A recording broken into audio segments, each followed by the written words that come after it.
Well, how you doing? This is okay. With the appearance of Commissioner Rose, we now have a quorum to start our Office of Police Ombudsman Commission meeting, which is February 15th, 2022. Would like to welcome the public to this meeting, and if we could, I would love to get an approval for our agenda. So did we all receive the agenda for today?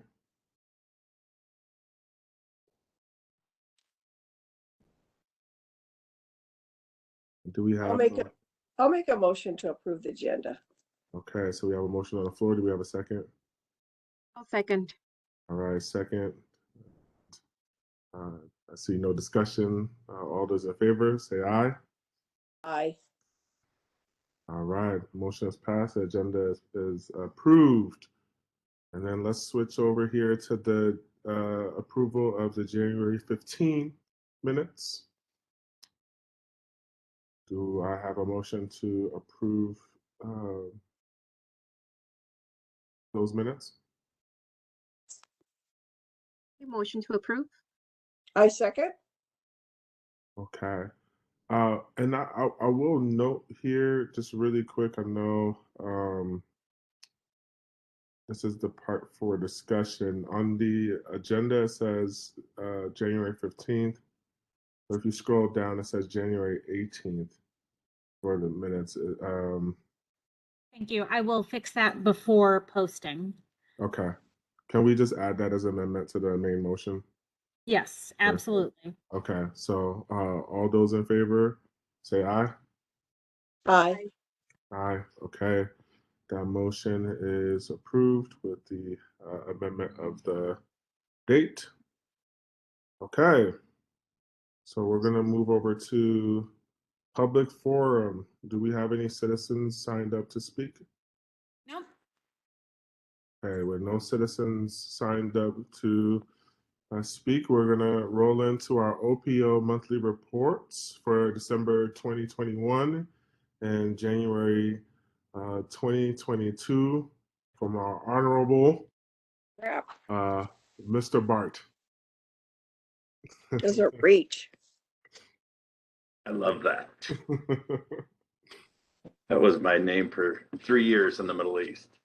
Mr. Bart. So just give you a quick rundown on some of the numbers, and then I'll just cover a few highlights of the months. And I'll try to throw in some year-to-date numbers at the same time. I've got 3 different sets going here, so I apologize if it seems scattered. I think probably the most important thing that I can say is that complaints overall for the year are down. The number of complaints we had last year was 48, and this year is 35. And if you think about that, we had, I don't remember the number off the top of my head, but I would say 6 or 7, maybe 8 different complaints following the death of George Floyd. And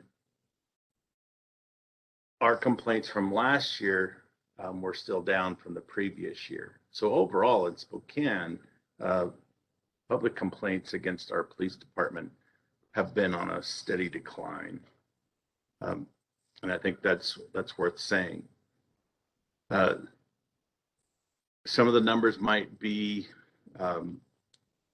as a result as well of the legislative changes. I think it's too early to tell in regards to that, but we will kind of try to do a compare and contrast analysis on that as we get further into this year to see what went on. So for instance, this year in January, we did not have any complaints, but we did not have any complaints in January last year either. So that doesn't tell me anything. So I want to give a few more months, and then we'll see if we can add some context to it. Contacts though, contacts were 68 in December, 98 in January. That's on par. The total for the year was 1,452. And I believe that is up by 220 contacts over 2020. So people are contacting our office.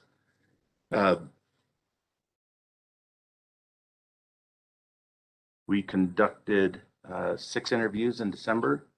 We also conducted 2 interviews in January. For the year, it was 73 interviews in the OPO. In internal affairs, we were more busy. We had 9, I guess busier. We had 9 in December and 10 officer interviews with internal affairs. Special cases, 25 of them in December and none in January. But I think probably the most significant thing with internal affairs is in December and January, we had almost 50 significant phone calls back and forth between our 2 offices, which is almost every single workday. We're in contact regarding a case of some sort. That's far better than no contact. I think our offices are working pretty well in regards to what we expect in investigations. We've had 3 investigations returned for further investigation in January. There is also a new IA sergeant. Sergeant Dollard was replaced by Sergeant Russo.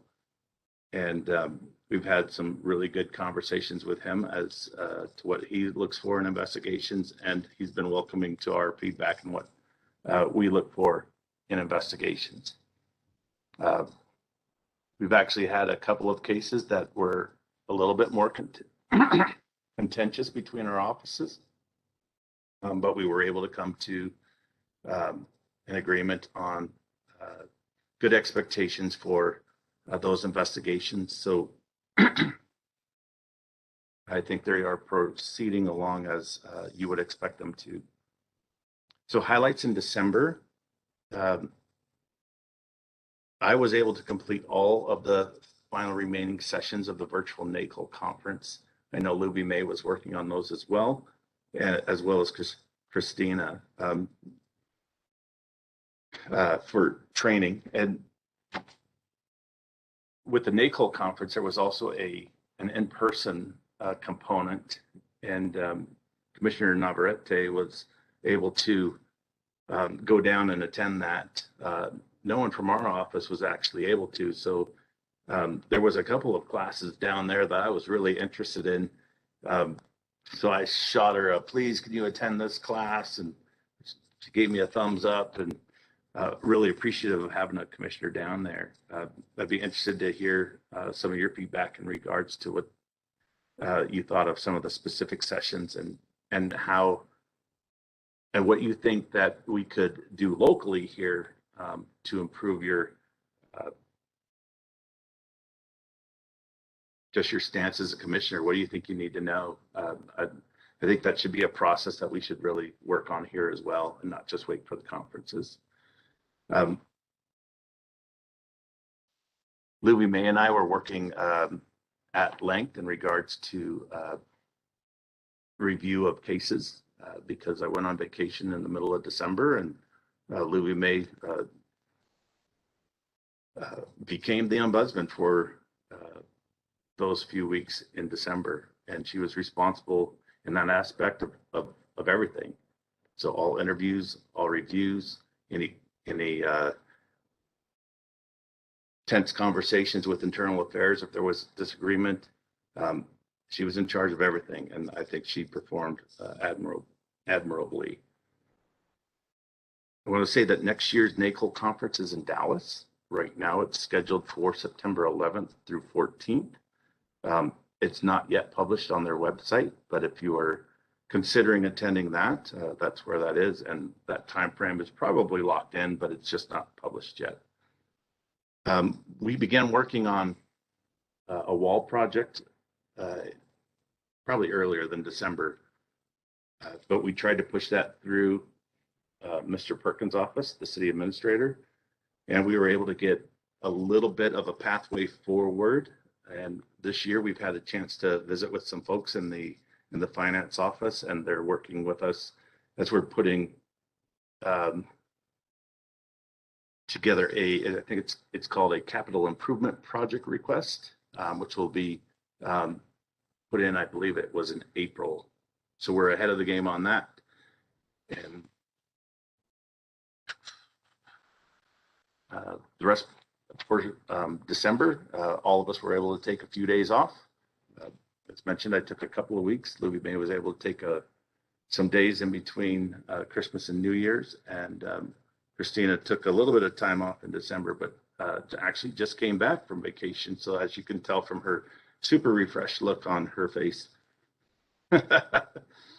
And then we briefed it at our last meeting, but in December, I was also appointed to the Washington State Criminal Justice Training Commission.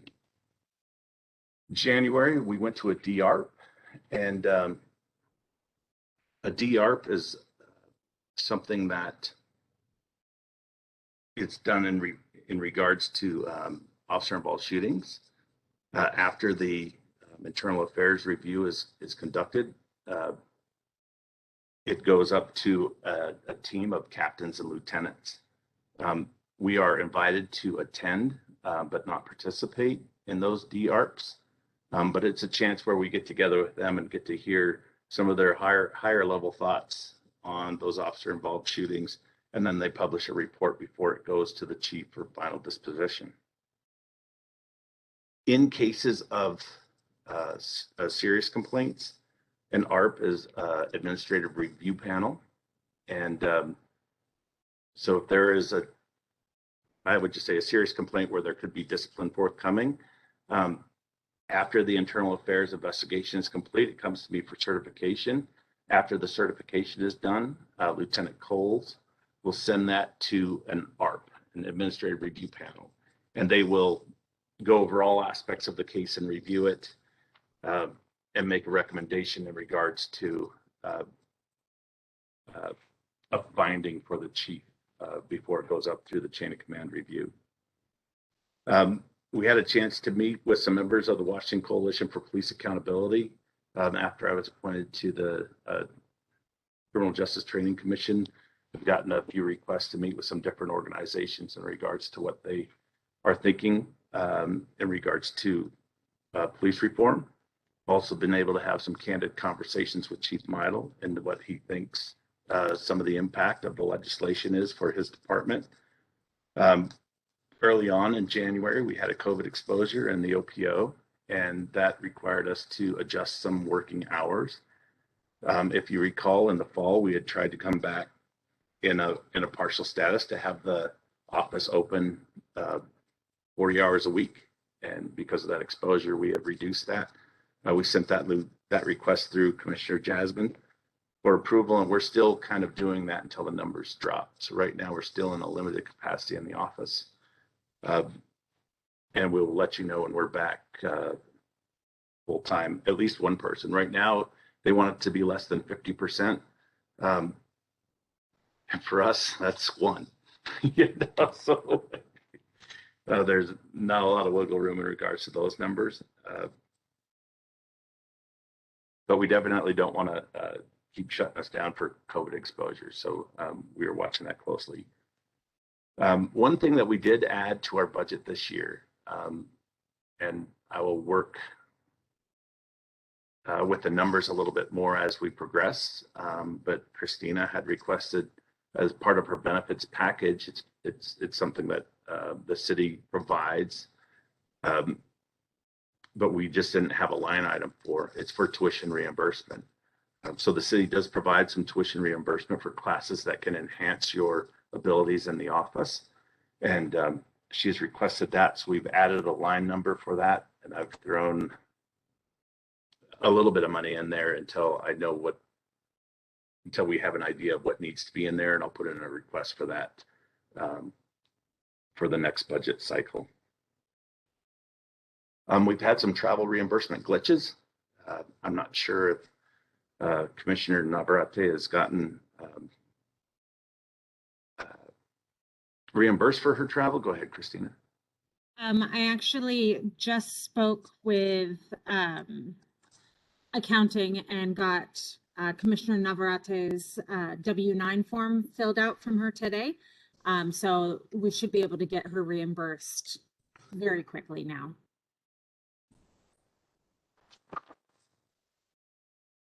That's all we can really do at this stage. We will make sure it happens. We did get a new payroll clerk. His name is Stuart Henry. He answers the phone when I call, so that's good. And we're working through some of his learning processes with this. What's it called? Concur is the name of the software. And I get some error sent to my email from Concur every single day. So I'm not sure of all the different things going on, but we have some credit card things in there that have to get resolved and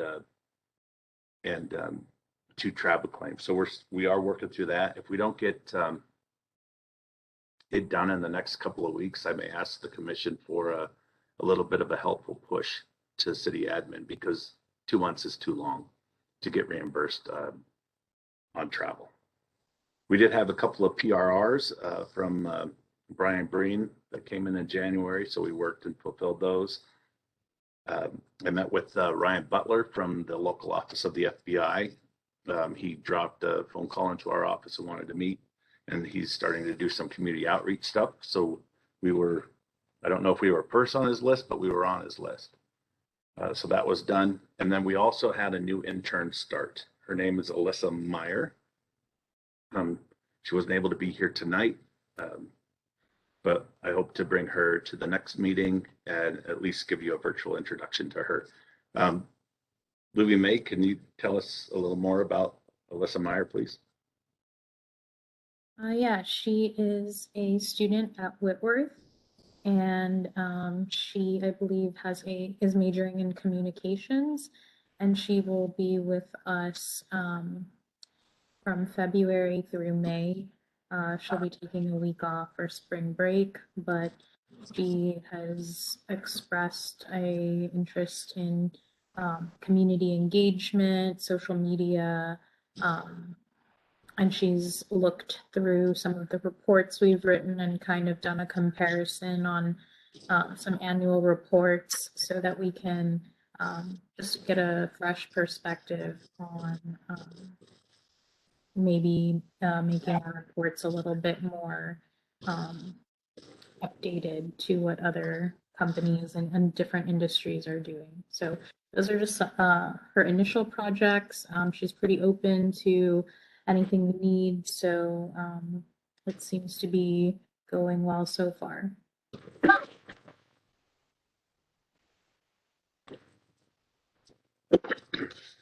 And then the other thing that we were instituting in January is we started to put together a better follow-up process for our referrals. So for complaints, when you look at our annual report, you can go to the back and you can look at a complaint number and see when we got it, when I investigated, how many days it took, and all that. We don't have that information available for referrals, so I'd like to create that for this coming year, so that you'll be able to see when someone calls in and is requesting help for speeding, and we send it over as like speeding in a neighborhood as an example, and we send it over as a referral instead of an inquiry. We'll work on getting follow-up for that so we can have a good result on those customer service opportunities for the community members when they call. We have a substantial amount of referrals. Numbers escaping me at the moment. 66 for the year. So I think with that number, we should track those better, and we're going to do that this year.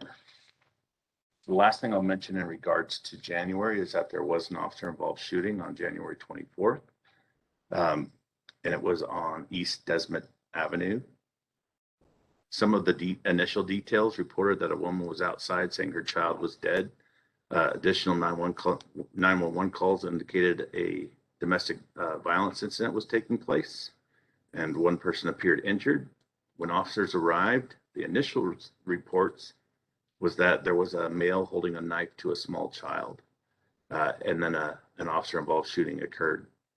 Initial reports are not always accurate, and we'll wait until the final report is put out by the SEER team, but that was what was initially reported.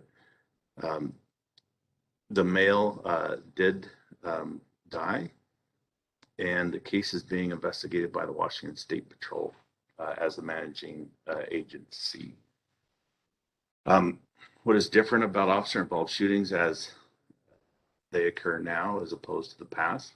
In the past, I was invited out to the scene, and we were given a brief for what the detectives on scene knew at the time, and we walked through to see some of the details on how it happened. Because of the new laws and the new agency the involved agency not being allowed to be in that process, we miss out on an awful lot of details. I'm going to try to make it a point to ask our attorney to help us reach out to the SEER team and see if we can't come to some sort of agreement on that.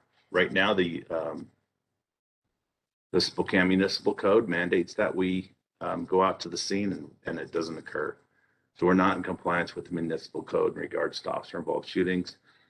And it's an unintended consequence of some of that legislation changes, but I think we should probably look for a solution in regards to that.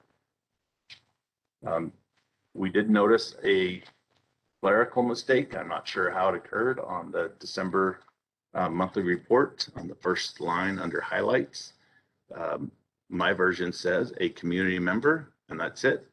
So we will add the rest of that sentence to the report before we finalize it.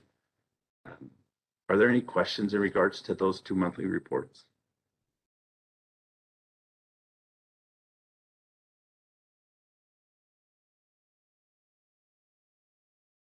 It doesn't sound like there's any. Back to you, sir. Okay. So yeah, I had the OPO monthly report. You touched on the critical incident on January 24th. Was there anything else you wanted to add on the OPO annual report, Mr. Wilk? Probably have to. And I mean, you did talk about the critical incident. Was that sufficient for the group? What Mr. Loach? That's all we have right now. I haven't been sent an update. The reason I said that's initial, it was an initial report, is because there's been some different reports that have kind of different stories about that shooting that have come out. I think I have to stick with the official sources on that. For our annual report, I'll give a brief overview of it, and then Louis May will give some details. We wrote a pretty substantial letter in this report, longer than normal. And one of the reasons why we did that is we're now right in the middle of, again, a bargaining contract between the city and the police guild that is now over, and a bargaining process that's about to begin for a new one. And I just believe it's imperative that we use any opportunity that we have, because there are not many. We don't have many opportunities to tell city council and the mayor what we think of the bargaining contract and what we think it's lacking. And really, this report this letter is to try to draw some attention to some deficiencies in our jurisdiction and authority, as well as our independence and our public reporting responsibilities that are set forth in the city charter. So at the bottom of the first page, on page 4, I cover 4 things that NACOL holds very, very important for effective oversight, and that's independence, clearly defined and adequate jurisdiction and authority, adequate funding and operational resources, and public reporting and authority. And the best example that I can give you, and we talk about it a little bit in the letter, and I don't want to read the letter to you, so I'm trying to just give an overview, is the May 31st protest in Spokane following the death of George Floyd. Initially, the police chief and I came to an agreement that the OPO would provide an independent look into that investigation, or I'm sorry, into the police response to those protests.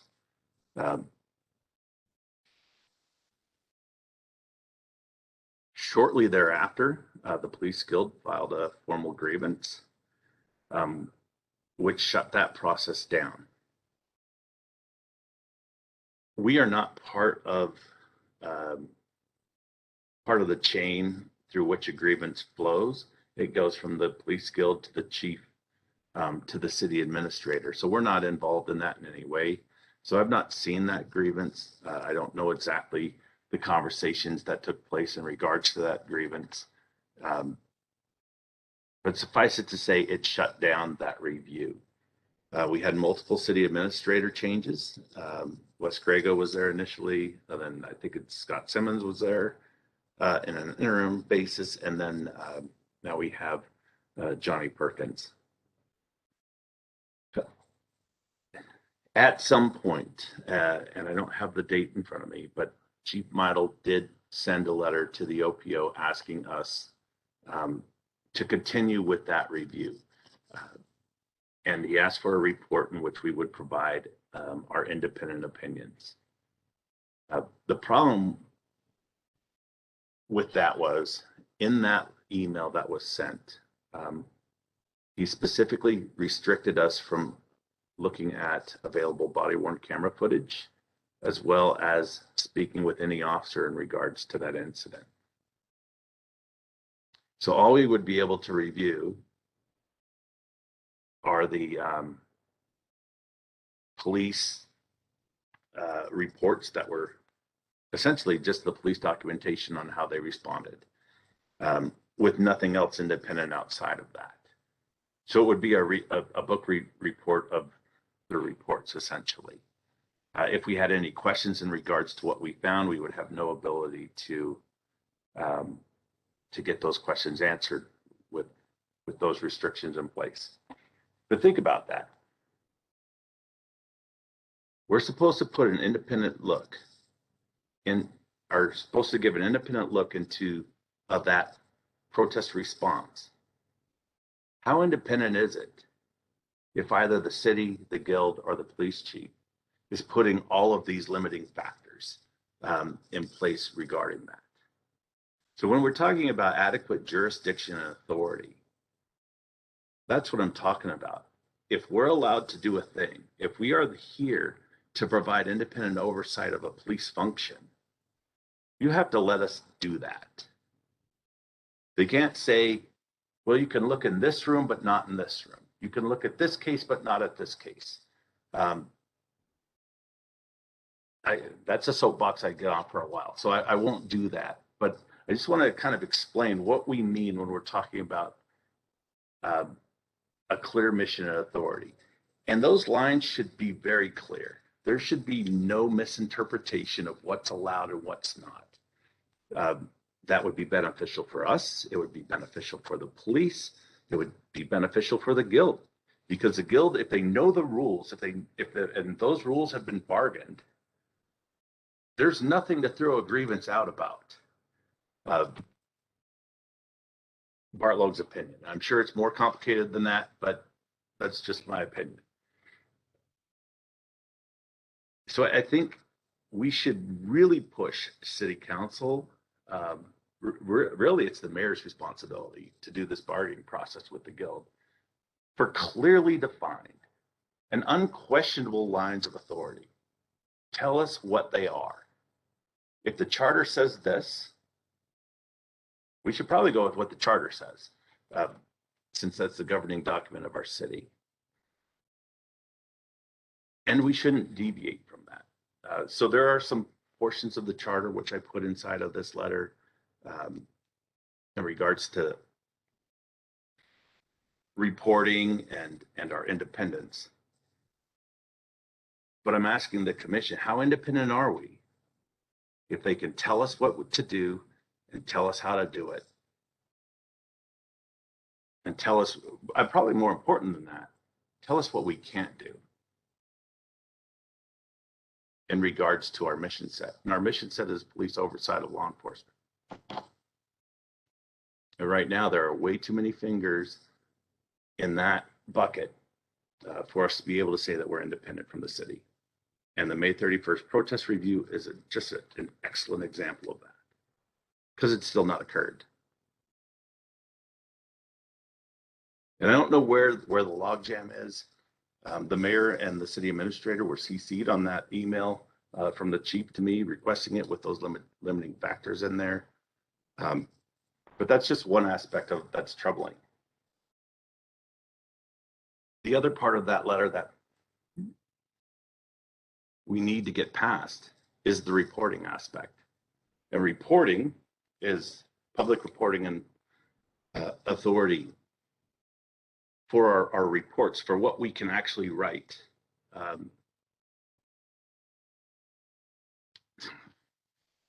Read the collective bargaining agreement and see if we have independent authority in regards to our reports.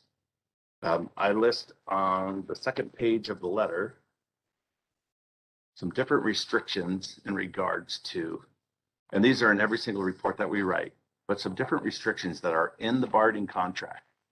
So this is the city, the police chief or his representative, and the police guild going into a room that we're not involved in and telling us what we can and cannot write about.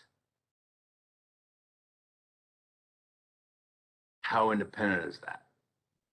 And then they come up with this list of restrictions.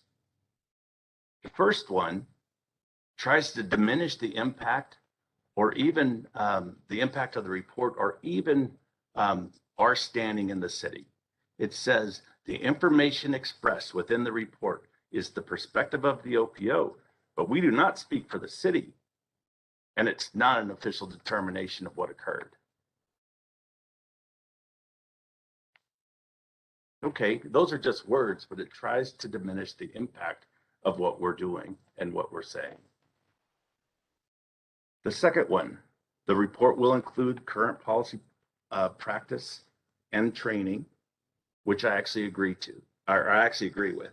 When we make the recommendation, I think it's good to say what's kind of occurring right now and what we think the recommendation should be and why we think it would be better.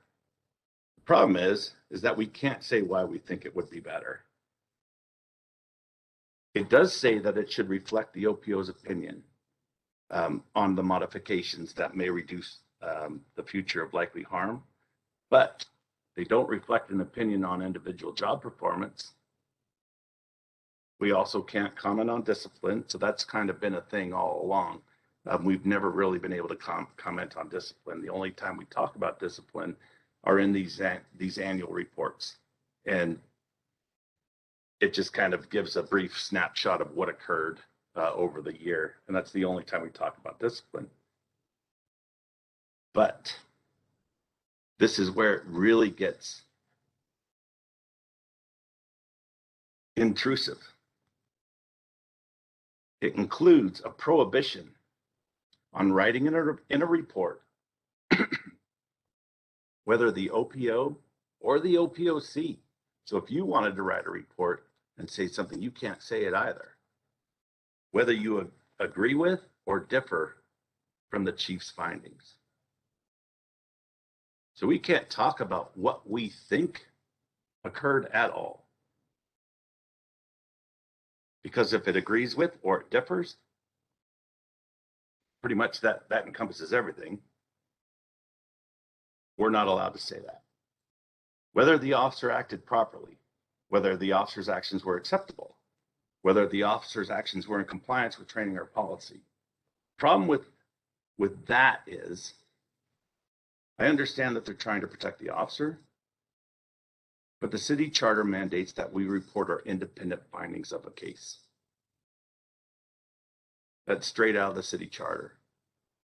When the city charter says do it, but these other folks go into a room and bargain out you can't do it, it puts us in a dilemma.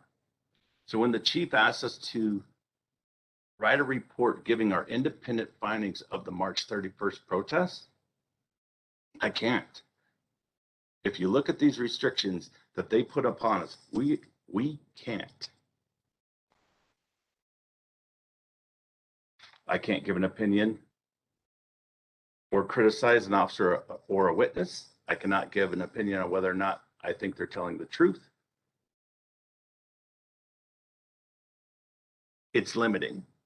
So I think in regards to adequate reporting, I think we should take a stand as a commission and as the OPO that I think we can do better. And I kind of think of it like this. If I write a report, sure, I may write a report that folks don't agree with. That probably happens every time we write something. But if I wrote a report that was biased or prejudiced or anything like that, my credibility would be on the line in that report. So I'm not sure what there is to fear in regards to an open and honest, transparent process. So a lot of people, when they talk about police reform, they like to use the term police accountability. If there's no reporting on matters, if the public doesn't know what's going on, where's the police accountability to the public? So I think that's something that is important that maybe we can press. And I wanted to throw this out, and I know you know this, but I wanted to throw this out.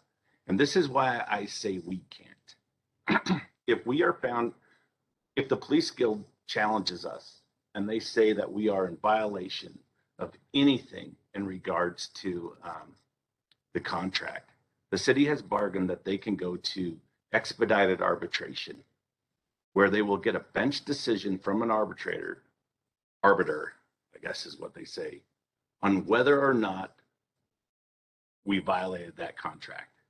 Okay, so that's all the arbiter could say, is whether or not they see a violation. The problem with that is they put this line in their contract as well. Just lost it. Just 1 second.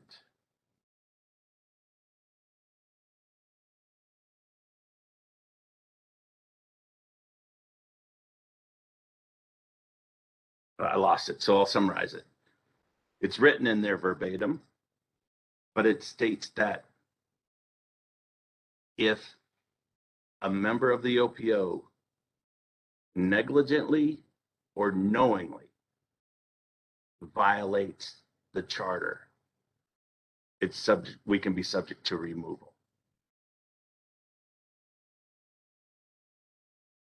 So I did it on purpose or I didn't do it on purpose. Either way, if we violate this charter, we're subject to removal.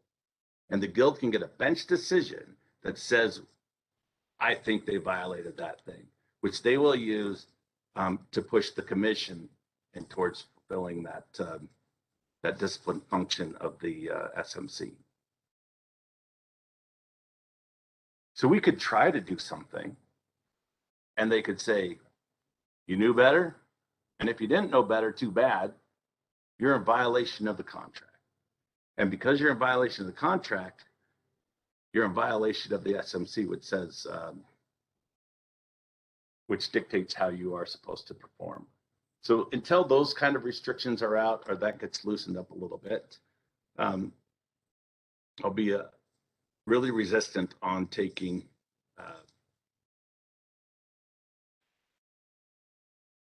any liberties in regards to the contract, in regards to requests for writing reports on things.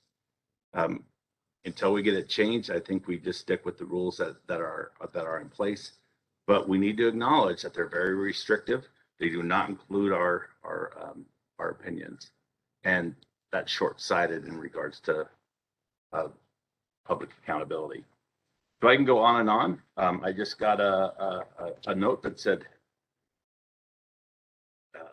meeting's going long. So I will turn it over to Luby May, who would just go over a few of the stats. Good evening, commissioners. So tonight I wanted to share with you just some year-end numbers and then show you some graphs that are in our draft presentation to City Council, just to give you like a visual representation of how things went in 2021. So just for numbers, in 2021, we had 1,452 citizen contacts. I believe that's up from last year. Despite all of the COVID restrictions, we were still able to participate or attend 52 community meetings and events.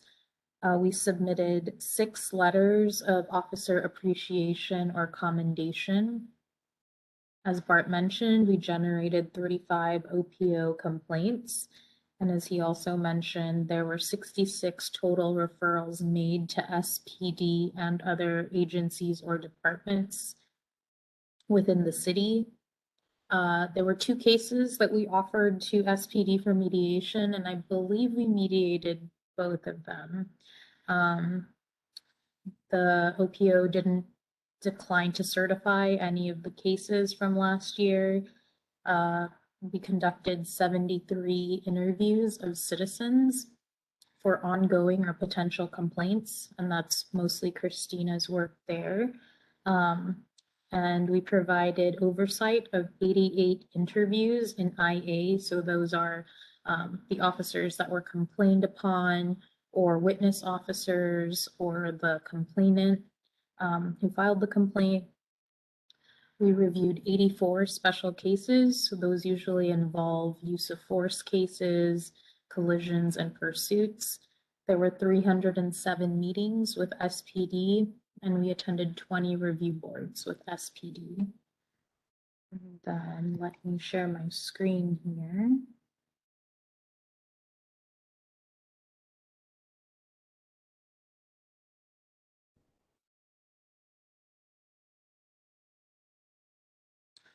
I'm not seeing the one I want to share, so let me close some windows to decrease the options of windows I can share.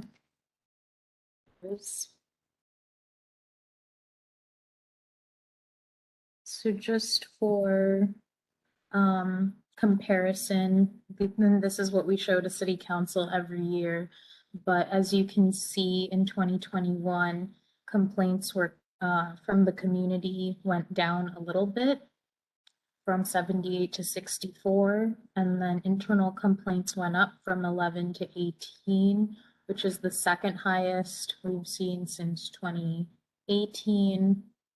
And then we received our first complaint here that you can see in the triangle. It's only one, so it's really close to the 0 here, from an SPD employee. And the complaint was about the chief, so that was forwarded over to to human resources. So that wasn't something that IA investigated, and we didn't provide oversight over that. And just some background really quick, whenever there is a complaint against the chief, by policy, that does get forwarded to HR.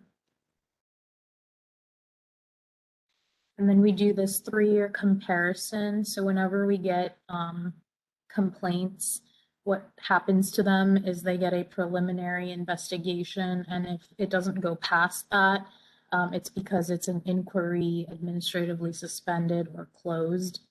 And then if it does get past that and gets to a chain of command review, that's when it would be either unfounded, exonerated, not sustained, or sustained. And for community complaints, it was 73% in this first category here in 2021. And then there's still 25% of the allegations are still being investigated, so it's still TBD. But the indication from previous years is these numbers are pretty consistent. Like, I don't think it will change very much, but just so you know, it's still outstanding as of when I pulled the data in early January. And then for internal complaints, that's this section here, 22% were closed out at that inquiry suspended closed level. And then here you get the cases that went through a chain of command review. And you can see most of them were sustained, did receive a review. And then this is just kind of a breakdown of when there is discipline, what happens. And so suspension was the most significant of the ones that did receive discipline. And then just kind of a similar spread between training, document of counseling, and letter of reprimand. And then again, there's still 25% to be determined. And then this NA is for when they don't go past the inquiry closed, administratively suspended. So it doesn't get reviewed, so this is non-applicable. And then statistics of interest. This is information that I get directly from Kathy Armstrong from the Office of Professional Accountability. This is data that they track. So this is use of force that isn't deadly. In 2021, there were 66 cases of uses of force. And again, that is reportable uses of force. So whatever SPD's policy says counts as a reportable use of force, there were 66 of those, which is down 7% from the previous year. There were 2 critical incidents, 13 pursuits, and then 16 preventable collisions. And so that's just kind of a quick run through of the numbers that we report out. If anybody has any questions, I'm happy to try to answer. Thank you, Louie May. Do any of the commissioners have any questions? I do have some comments for Mr. Lowe, but before I do any of the commissioners have any thoughts, comments, concerns on what either Mr. Lowe or Ms. Louie May shared?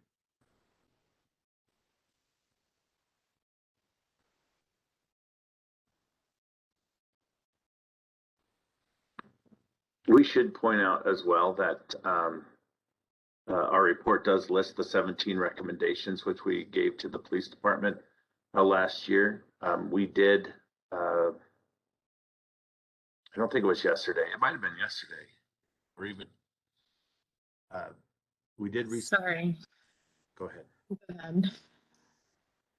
ahead. We did receive a response from the chief on at least 16 of those recommendations. We have some clarifying questions in regard to one response, but of the 16 recommendations that he referred to, go ahead. I have a breakdown. Sorry, I totally forgot that was the next part of my brief, so thanks for jumping in there, Bart. So I did a breakdown of the chief's responses, and we received responses on 16 of the 17 recommendations. 10 of them were implemented, 2 of them were not implemented, and those were in reference to recommendation 21-02, where we recommended not expanding the administratively suspended category to include what may lead to lawsuits. So basically, unless there is already an ongoing lawsuit, not to use the administratively suspended category, since the policy only says ongoing, not potentially ongoing. And then the second recommendation that was not implemented was about collision evaluations. We suggested that they consider the totality of the circumstances that lead to a collision. And in this case, it was an off-duty officer with their department assigned vehicle when they got into a collision. And the chief's response to that was that if there's any misconduct outside of the actual collision, then that is sent to IA for a investigation. So that was not implemented. And like Bart said, we've requested to meet with the chief to have further discussion before finalizing. So this is just the chief's initial response. The other categories in his response were 2 were in progress. There's 1 that's partially implemented and in progress. And then I think he just didn't see the last one, but there's 1 complaint or 1 report with 1 recommendation that he didn't provide a response to, but I think that's just a clerical error. So without getting into the specifics, those are just the broad categories of the responses. I think that it's pretty good that only 2 of the 17 or 16 that we received responses to were not implemented, and the rest were either implemented or some sort of in progress category. Bart, is there anything else you want to add to that? Yes. We will add the chief's response verbatim in our annual report prior to publishing it finally. So when you approve, if you approve this report, please do it with the caveat that we will take verbatim responses and plug them in where right now it says no response received. We'll put the actual response in there. And that's both for our report and also for the OPOCs. There won't be any creative writing in that section. It will just be the cut and paste responses from the police chief. We just got those answers after, yeah, it was last night, because it was after the time that we could have put them into the packet. So because of that, we wanted to remain in compliance with Open Public Meetings Act. We're just discussing them instead of showing them right now.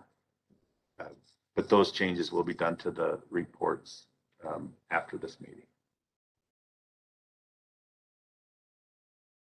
All right. Thank you for that. Any thoughts, comments, questions? Yes, Commissioner Wilburn.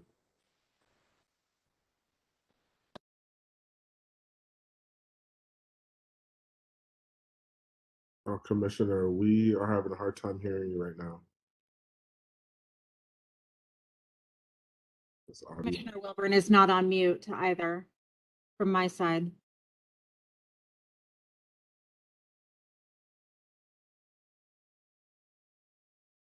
Commissioner Wilburn, if you'd like to type in your question, you can.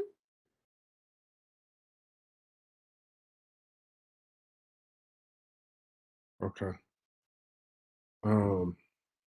While Commissioner Wilburn is working that out, is there any other questions, thoughts, comments? Yes, Commissioner Rose.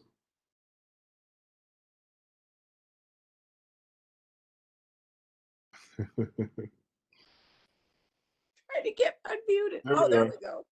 Thank you. I couldn't do it. It was so tiny. I would just like to say thank you to everyone that put the report together. Now, I'm going to remind some people that we used to be doing this in like August, July.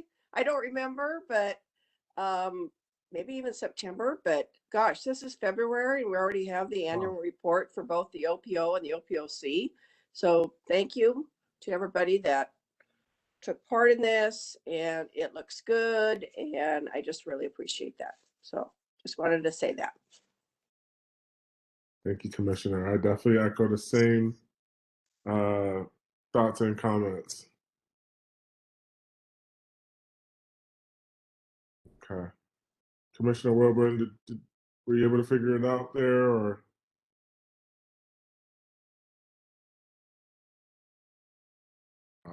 Still can't.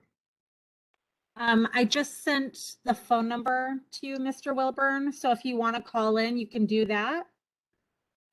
Just so that we can hear you. Or you can text me, whatever works for you. Okay. Thank you for that, Christina. So we are about to head into commission business. Before we do, though, Mr. Logue, you brought up quite a few points about just the limitations of what you're able to, what the ombudsman is able to put in reports and what we can't. So I'm thinking, along with approving this annual report, which we'll move into, is there anything else? I know the ombudsman office can't theoretically do much, but is there anything us as commissioners can do in regards to kind of pushing for just more flexibility in what we're able to report? I know it sounded like you made a recommendation. Do you have a recommendation for us outside of approving the report?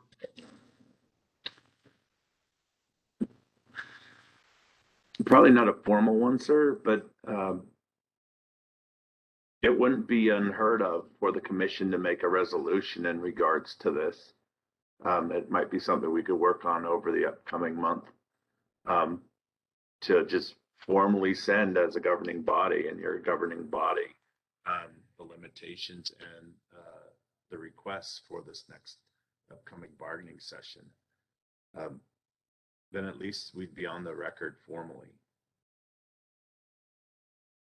Thank you for that. Any thoughts, comments on what Mr. Lowe just shared from the commission? Mr. Wilburn, I just, we see that you're sharing your screen. There should be a button that says stop sharing screen if you want to click that.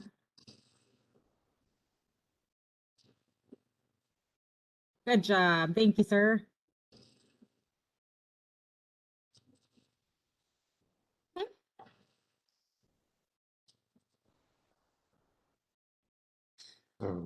Yeah, so Commissioner Rose?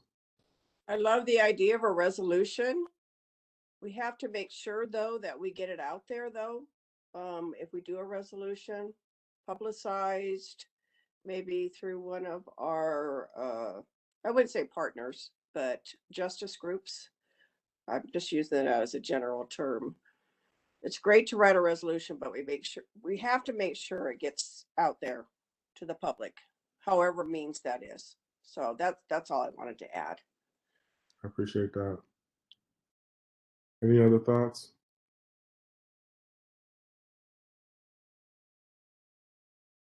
Okay.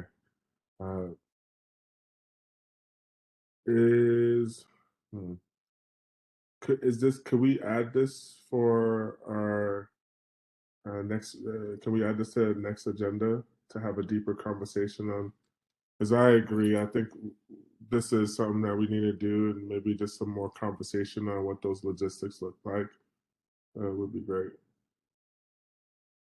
Okay, so we're moving into the commission business, and the first thing that we have is the OPO annual report approval. Do I have a motion?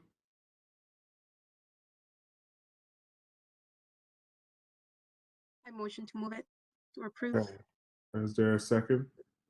I'll second. Okay, there's a second. Any discussion? Okay, hearing none, all those in favor say aye. Aye. Aye. Okay, and I see your hand, Commissioner Wilburn.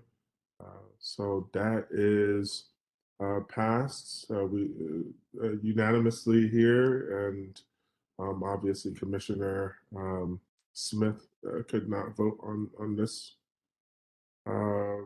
Okay, so we have the OPOC annual report. And I'm kicking that off to, is it Nose Goes? What? I'll take it. I- Okay. Take it. All right, I Christine. have the presentation up that I was just gonna run through. If you want to do that, you can, Sure. or I can do it. All right.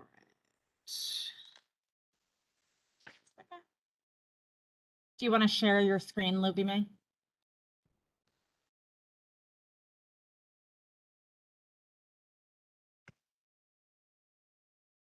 All right.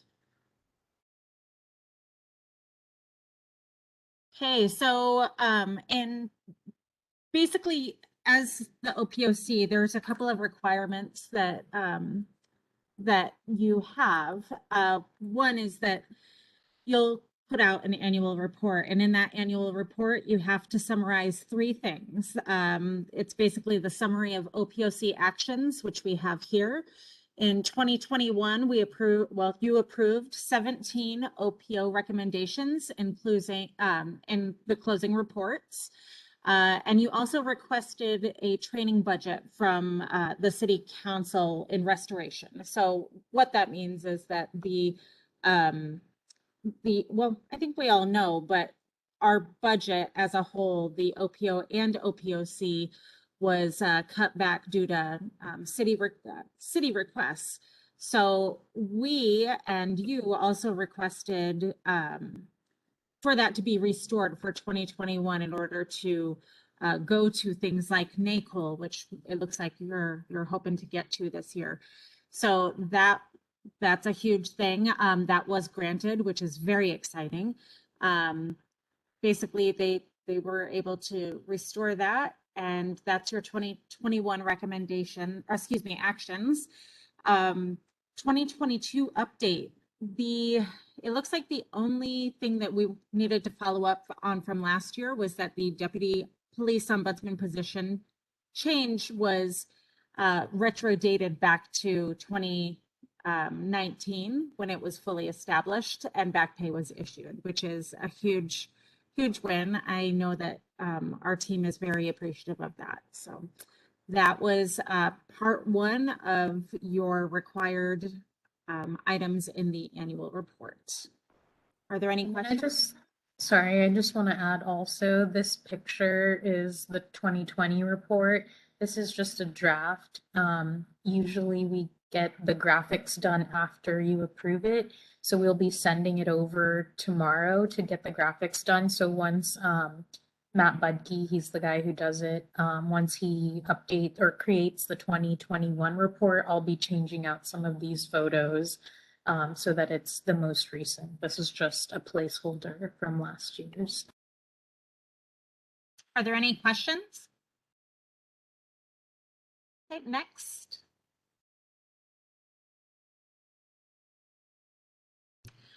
This is not a requirement to be in the annual report, but it's something that we strongly feel needs to be pointed out, even through the impact of COVID-19 and the very strict requirements that the state has put upon us and the city has. We were still able to do some community engagement and training, which is great. We did Unity in the Community. You can see this is also an older picture, Miss Jenny Rose. This, I think, was from the first one that I did with you. So we met your son at that event, I believe. So again, we'll change out the pictures too. But we also, I believe Commissioner Jasmine attended the SPD's Faith and Blue event, which was a really, it's a new event for SPD, which was pretty interesting from what I heard.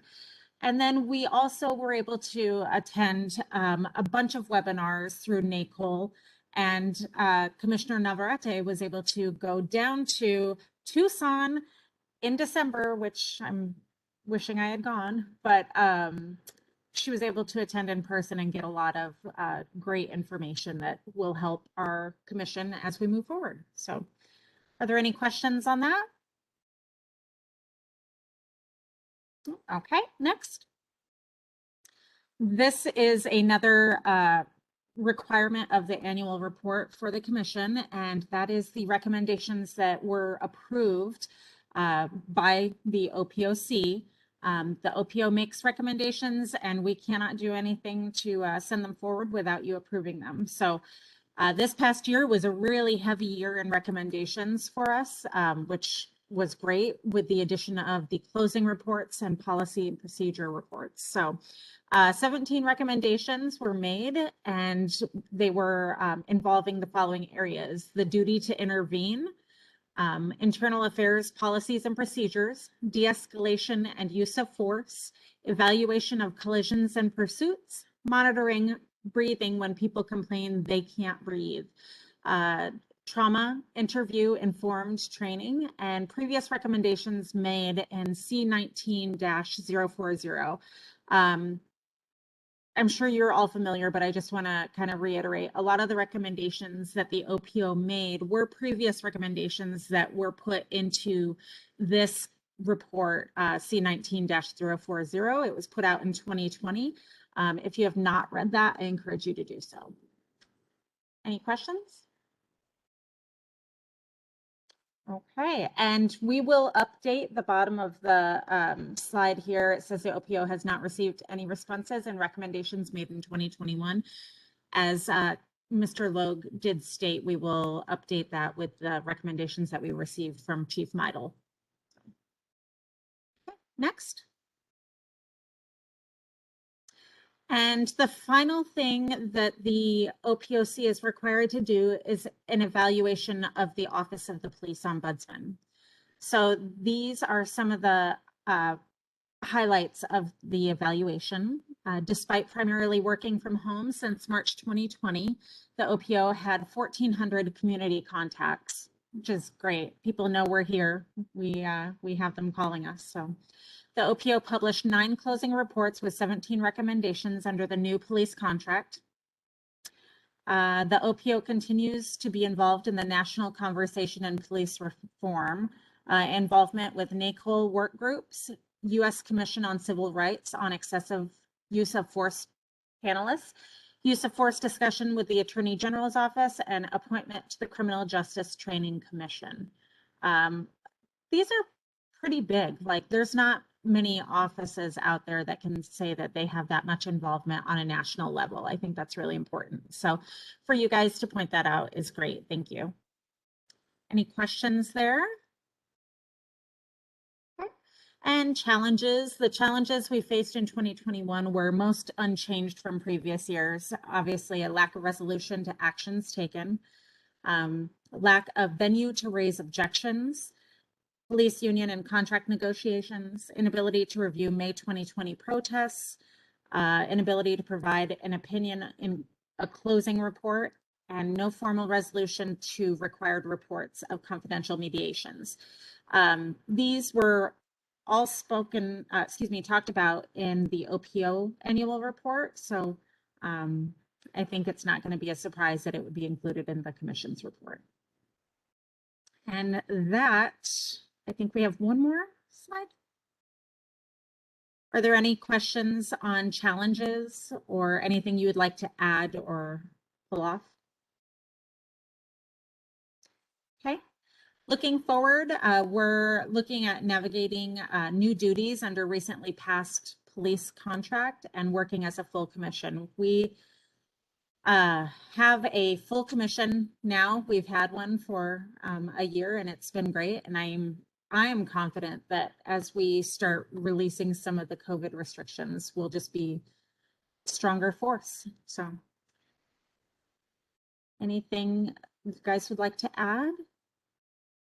So this is just an overview. This is the presentation that will be done to the City Council. The former Commissioner Chair Smith will be doing that presentation, if I understand correctly.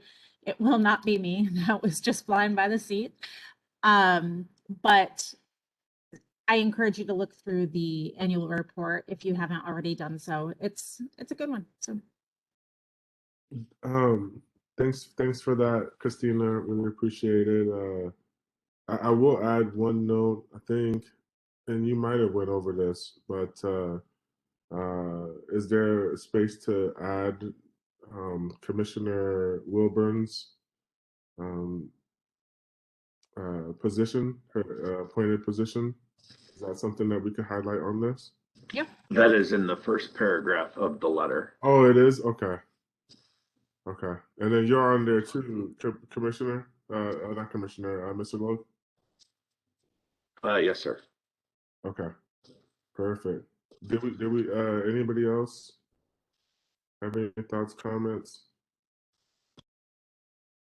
Okay, I'm sure, seeing head shake no.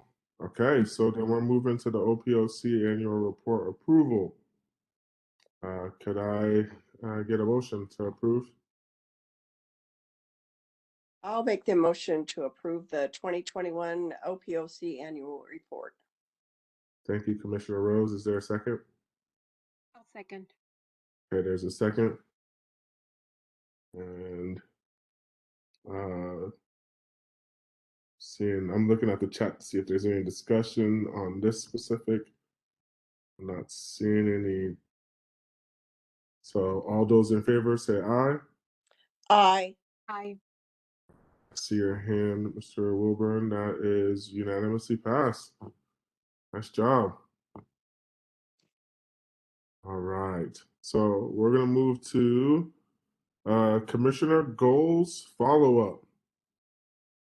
So is that either Christina or Louie May? Do we have that listed that we could pull up at all? I did not make a list of them. This was from the last meeting that you guys spoke about, things that you wanted to focus on going forward. Yeah, so one of our goals was attending a trainings together, and it looks like we have some interest in the September 11th through 15th. And Christina, it sounds like you're going to follow up just to make sure we'd be able to do that. Well, the great thing is that the city council has reinstated the budget, so it should not be a problem. I would just need to get confirmation from everyone who 100% wants to attend. I don't need it right now, obviously, because they're not even registering yet. But it would be September 11th through the 15th in Dallas, Texas for NACOL. Okay. So, Commissioner Wilburn, you want to go to Dallas with us? Oh, I got a thumbs up. There we go.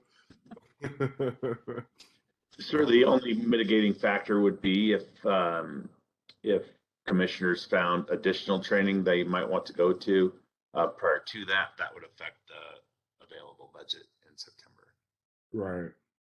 Thank you for that note. That is, yeah, there's only so much. so as it gets closer, I will follow up on that with all of you. So Commissioner Navarrete, did I say it correctly? Is Navarrete? Yes, Navarrete. Okay, Okay. Navarrete. Okay, so Commissioner Navarrete talked about getting more involved in the community, so that was one of our goals.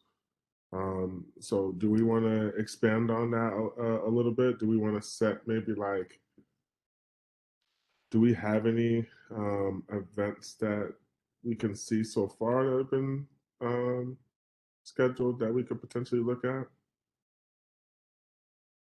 I need to look more into it. So let me put that down as an action item for myself. And I can look that up. I know that there is still quite a limitation on the larger events, but I will see what I can find. There's also, I know, various, Bart, you attended a SCAR event last year, right? Like at the end of the year, like a board meeting or something. So I know that they're still happening. That's a great way to get out there as well. But, so I will get together a list. Commissioner Rose? I know that I want to say September, October, the Northwest community was starting up again with their neighborhood meetings. So I sent an email. I got the little postcard in the mail because that's where we live, and that's, kind of the area I represent. Never heard back from them. I said, give me the link to the meetings. Never heard back. Contacted them again. Never heard back. So Christina, if you can find out anything on the Northwest neighborhood meetings, they were meeting in person, I believe at was it Audubon or Finch? I don't remember. But then they decided to go back to virtual meetings, but then they never sent me links or anything. It was a little frustrating. Is this the Northwest Neighborhood Council? Yes, sorry. Okay. Northwest. No, that's okay. I just wanted to confirm. Yes, it is. I don't know if they are under the same stipulations as we are in the city, but we are still prohibited from in-person meetings. Right. At this point, but yeah. Yeah, they did go. So they were going to start out in person, then they changed it to virtual. And I asked them to send me their links to the meetings twice, and they never did. So I don't know what's going on there. So if you have time to look into that, I really would appreciate it. Absolutely. And that's a great idea, Commissioner Rose, is attending your local neighborhood council meeting if you can. So I will get that information. Okay, thank you. Okay. And then another goal that I have here is, and this is actually shared by a couple commissioners. So Commissioner Wilburn and Commissioner Smith, about having a closer relationship with the new Office of Civil Rights. So I have an informal ask to Jarrell Haynes to come to our next meeting and speak to us. He has said yes, but I was hoping that we could do a formal email inviting him to our next meeting. And then maybe we could kind of do like an email work session to draft some questions that we potentially want to know. That is a potential violation, yeah, of OMA. So you can have a subcommittee of 2 commissioners maximum. Now, Bart, from my understanding, though, they could send questions to me and I can compile, right? Like on an individual basis? Correct, as long as there's no decisions being made. So if, for instance, if Commissioner Jasmine wanted to send an email to the rest of the commissioners saying, what do you think of these questions? That would cross some lines. But if everybody had their own questions that they sent to you, you could put them together. Okay. Do we want to do that? Okay, I see a thumbs up. All right, perfect. So those were the main goals that I saw.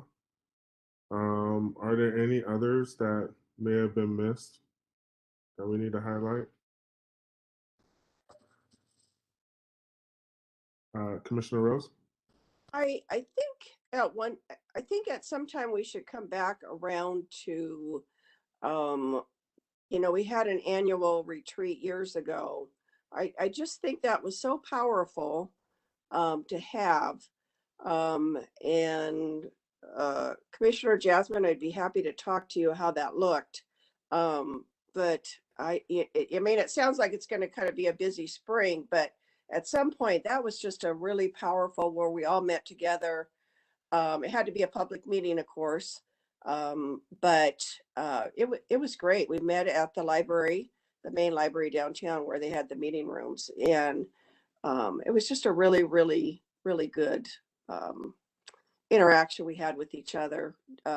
Commissioner Wilburn was there and Commissioner Smith. So that may be something we might want to have a conversation about. Mm-hmm. Well, I'm a huge fan of that. Okay. All right. Well, we're actually moving right into Commissioner Speak Out. So um, we've covered quite a bit during this meeting. Do we have any thoughts, comments, concerns? I see the chat, Commissioner Wilburn. So if you have anything you want to throw in there, I could read. But any of the other commissioners, if you have anything. Okay, I'm seeing a no from you, Commissioner Rose, Commissioner Navarrete. Nothing. Okay. All right. So that means we're going to move into executive session, and I heard we're going to do a little different today, right? Oh, you're on mute. Got it. I'm really excited. I hope this works out, but I have assigned you all to a breakout room. And I'm going to start the breakout session. It should automatically just move you over. If not, Before that happens, please state how long you think you'll be gone. Yeah. Thank you for that. So it's 7:02 right now. I anticipate that this will take us about 10 minutes. Okay. So that would put us coming back at, let's say, 7:13. Does that work for everybody? Okay. And So- the other thing I learned the hard way 2 years ago, a general idea of what, and maybe you already said this, I might have missed it, why we're going into general session, but in a very generic way. Yes. Thank you for that, Commissioner Rose. So we are breaking into the executive session to go over performance evaluation. Okay, I'm gonna go ahead and change this. The time did change, Commissioner Jasmine. Yeah, so it's 7:03 and plan to be back 7:13. Okay, I'm gonna go ahead and start the breakout session now. Hey, Christina, make sure you send both of James. I did. Thanks.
Okay, so we will, even though we came to this room, we'll restart at 7:13 p.m.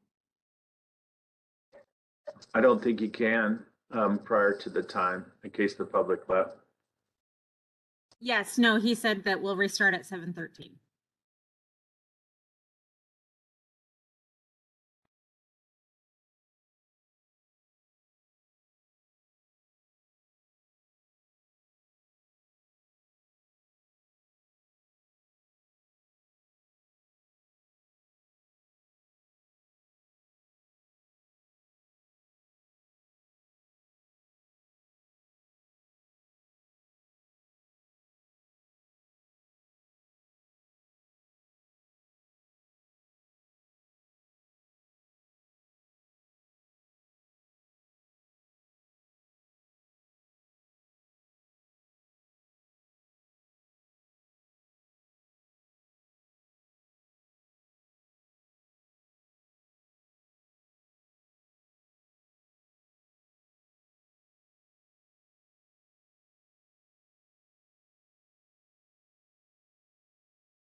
All right, it's officially 7:13 p.m., February 15th, 2022.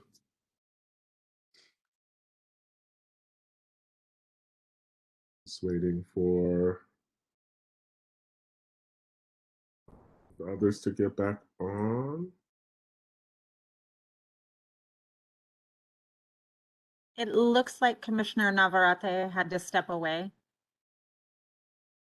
Oh, there she is. Okay, we got Commissioner Navarrete, Commissioner Wilburn. Oh, did we lose Commissioner Rose? Yeah, okay. Well, I think we still have quorum. Yeah, so the next Ombudsman Commission meeting will be held on March 15th, 2022. Does anyone want to say anything for the good of the order before we adjourn? Okay, well, I appreciate the Ombudsman Office. Appreciate you fellow commissioners.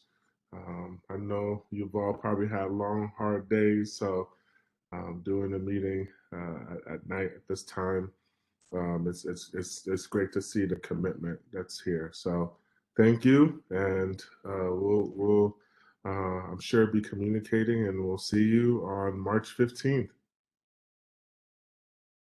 Bye-bye, y'all.